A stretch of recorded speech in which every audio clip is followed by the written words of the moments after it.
Back to my channel. So आज हम बात करने वाले हैं HTML सेमेंटिक एलिमेंट्स के बारे में, वो क्या होते हैं और हम उन्हें क्यों यूज करते हैं और उनका इंपॉर्टेंस क्या है। वेट गाइस, सो अगर आप फ्रंट एंड डेवलपमेंट गाइडेंस का सेशन आप मेरे से बुक करना चाहते हैं फॉर 45 मिनट्स तो आप बुक कर सकते हैं इजीली। आपको डिस्क्रिप्शन में लिंक मिल जाएगी जहां पे हम कवर करेंगे फ्रंट एंड डेवलपमेंट में क्या क्या चीजें आपको कवर करनी है, क्या क्या चीजें सीखनी है, कहाँ से सीखनी है आप, और आपको जॉब कैसे मिलेगी। तो पूरा पाथ किस तरह से है वो सारी चीजें आपको कवर करेंगे। ओके, सो अगर आपको बुक करना है तो आप डिस्क्रिप्शन से नीचे लिंक दी हुई है, बुक कर सकते हैं।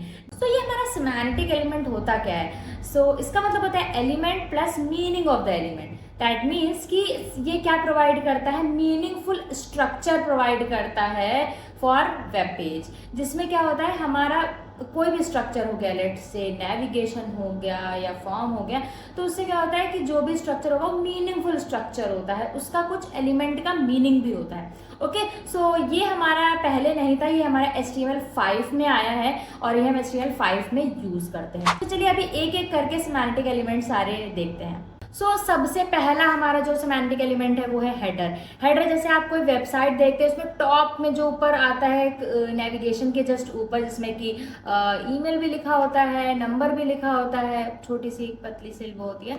सो वो हमारा होता है हेडर। फिर हमारा सेकेंड जो है वो है नैव। नैव मतलब जो नेविगेशन, नेविगेशन जब हम बनाएंगे तो किसके अंदर रैप करेंगे, नैव एलिमेंट के अंदर रैप करेंगे, तो वो क्या होगा, पूरा नेविगेशन हो गया। फिर आता है हमारा मेन। मेन हमारा बहुत इंपॉर्टेंट होता है क्योंकि इसमें main content of the document present होता है।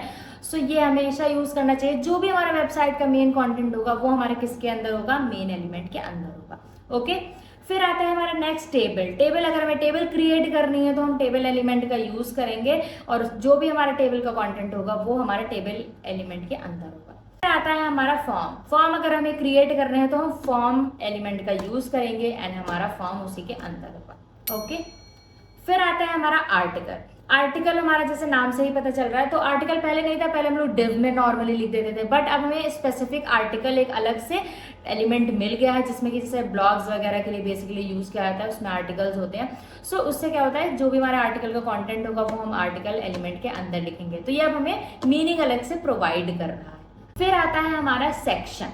सेक्शन हम यूज करते हैं, लेट सपोज अगर हमारी वेबसाइट में मल्टीपल सेक्शन है, जैसे कि बैनर सेक्शन हो गया, अबाउट अस सेक्शन हो गया, टेस्टिमोनियल सेक्शन हो गया, तो उनको हम क्या करेंगे, सेक्शंस, ये हमारे क्या हो गया, सेक्शंस हो गए। तो इन सेक्शंस को हम किस टैग के अंदर रैप करेंगे, सेक्शन टैग के अंदर टैग करेंगे। फिर आता है हमारा असाइड। असाइड हमारा जैसे कि आप बेसिकली ब्लॉग्स वगैरह देखते होंगे उसमें साइड बार होता है ना, तो पहले हम डिव में बना देते हैं, अब क्या है, असाइड हमारा अलग से एलिमेंट है। अगर हमें साइड बार में कंटेंट अगर हमें रैप करना है तो हम असाइड टैग के अंदर उसे रैप करेंगे। ओके, फिर आता है हमारा फुटर। फुटर पहले हम डिव में बना देते थे, अब क्या है, हमारा फुटर के लिए अलग से एलिमेंट है, मतलब अगर हमें फुटर बनाना है तो हम फुटर टैग के अंदर ही बनाएंगे। होपफुली आपको क्लियर हो गया होगा। अगर आपको कोई डाउट लग रहा है तो आप नीचे कमेंट में पूछ सकते हैं, किसी चीज में अगर कंफ्यूजन है तो आप नीचे कमेंट में पूछ सकते हैं। Okay, till then bye bye guys, take care.